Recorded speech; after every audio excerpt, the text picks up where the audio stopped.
2024 లేదా 25లో డిగ్రీ లేదా బీటెక్ చదివారా? సాఫ్ట్‌వేర్ జాబ్ కోసం ఎదురు చూస్తున్నారా? అయితే కోడ్‌జ్ఞాన్ 100 డేస్ కోర్సులో చేరండి. జాబ్ సాధించండి. నమస్కారం సార్. నమస్తే అండి సిరి గారు. సార్, మెయింటెనెన్స్ కి సంబంధించి ఇప్పటి వరకు ఎన్నో వీడియోస్ అయితే మనం చేయడం జరిగింది. అలాంటి ఒక వీడియోలోనే మీరు మెయింటెనెన్స్ భర్త మరణం తర్వాత మామ కూడా ఇచ్చే అవకాశం ఉంటుంది అని చెప్పడం జరిగింది. సో మరి అసలు దీని గురించి చట్టం ఏం చెప్తుంది? అలాంటి ఆప్షన్ ఉంటే ఎవరైనా కూడా మెయింటెనెన్స్ తీసుకోవాలి అంటే లీగల్ పరంగా ఎలా ముందుకెళ్ళొచ్చు అంటారు? వెరీ ఇంట్రెస్టింగ్ క్వశ్చన్ సిరి గారు. చాలా సందర్భాల్లో భర్త మెయింటెనెన్స్ ఇవ్వడం అంటే మనకు చాలా వరకు తెలిసిన విషయమే. కానీ భర్త మరణాంతరం భర్త మరణిస్తే విడో మహిళ అంటే వితంతు మహిళ ఆవిడ మెయింటెనెన్స్ని మామగారి నుంచి కూడా కోరే హక్కు అయితే ఆమెకు ఉంటుంది విడో మహిళకి. అడాప్షన్ అండ్ మెయింటెనెన్స్ యాక్ట్ 1956 చట్టం ప్రకారం సెక్షన్ 19 స్పష్టంగా చెప్తుంది, వితంతు మహిళ యొక్క పోషణ భారం అంతా కూడా మామగారు ఇవ్వాల్సిన పరిస్థితి ఉంటుంది.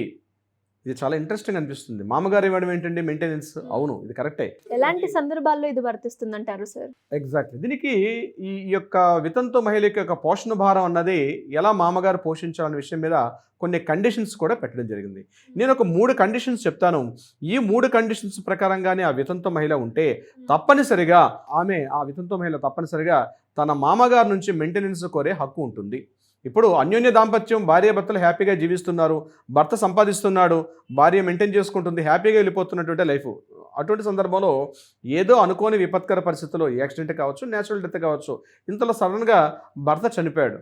ఈ భార్య అనుకోకుండా రోడ్డున పడాల్సిన పరిస్థితి వచ్చింది ఇటువంటి విపత్కర పరిస్థితుల్లో. అలా అని చెప్పి అత్తవారింటికి వెళ్తే అత్తవారు మా కొడుకే పోయిన తర్వాత ఇంక నువ్వు మాకెందుకని చెప్పి మెడపెట్టి గెంటేసిన సందర్భాలు కోకొల్లలు. వాళ్ళ బాధ వర్ణనాతీతం.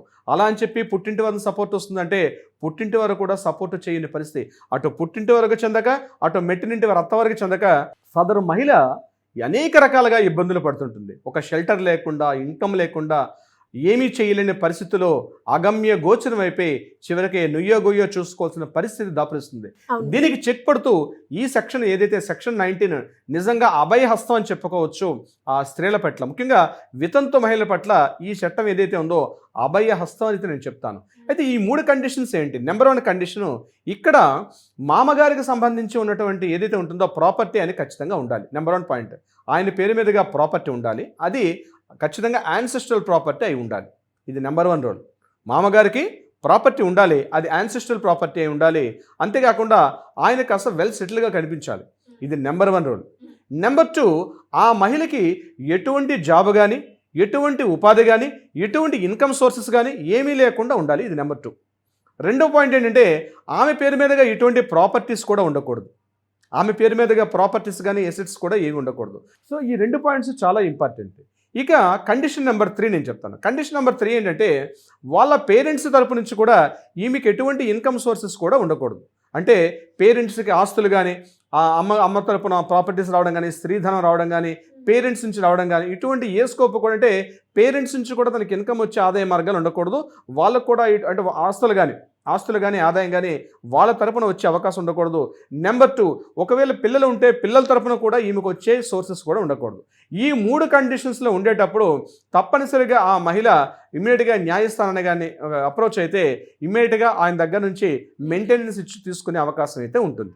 అండ్ అలాగే సార్, మెయింటెనెన్స్ విషయానికి వస్తే సినారియో వేరే సందర్భాల్లో మనకి రకరకాలుగా ఉంటుంది కదా సార్, ఇక్కడ ఎంతవరకు వచ్చే ఆప్షన్ ఉంటుంది sir maintenance? Very very important question. ఎంత మెయింటెనెన్స్ ఇవ్వాలి అన్న విషయం 2 రకాలుగా కన్సిడర్ చేస్తారు. నెంబర్ 1, ఆయన ఎసెట్ ఏదైతే ప్రాపర్టీ ఉందో, మామగారికి యాన్సిస్టర్గా వచ్చిన ప్రాపర్టీ ఏదైతే ఉందో ఆ ప్రాపర్టీ ఎంత సైజ్ ఆఫ్ ప్రాపర్టీ, ఎంత వాల్యూ చేస్తుంది అంత కన్సిడర్ చేస్తారు. నెంబర్ 2, ఒకవేళ మామగారు ఆయన సర్వే కూడా అవ్వాలి. ఆయన సర్వే కాకుండా మొత్తం ఇవ్వలేరు కదా తన కోడలికి. సో ఆయన సర్వే ఎంత అవ్వాలి, ఆయన అవసరాలు ఏంటిది కూడా పక్కన పెట్టి మిగిలిన అమౌంట్ అంటే కోర్టు అనేది డిసైడ్ చేసే అవకాశం ఉంటుంది. ఇది very very very very important point ఇది. అంటే ఇక్కడ ఆయనకి యాన్సెస్ట్రల్ ప్రాపర్టీ యొక్క విలువని నిర్ణయిస్తారు. రెండవది, ఆ ప్రాపర్టీకి ఉన్నటువంటి ఇన్కమ్ ఏదైనా, సపోజ్ రెంటెడ్ హౌస్ ఉంది, లేదా ఒక వ్యవసాయ భూమి ఉంది, ఇతరత్ర ఏదో సోర్స్ ఉన్నాయి.